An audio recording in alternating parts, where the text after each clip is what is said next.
দেখুন, একটি বিষয় স্পষ্ট,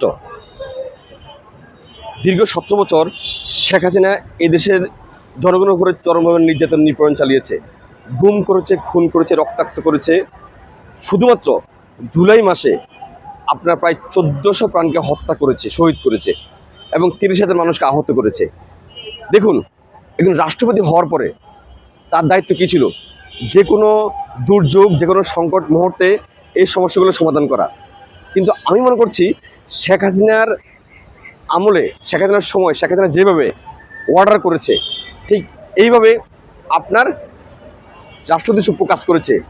সরাসরি কথা হচ্ছে যে রাষ্ট্রপতি চুপ্পু এই গণহত্যার সাথে সম্পূর্ণ জড়িত, এই গণহত্যার সহযোগী।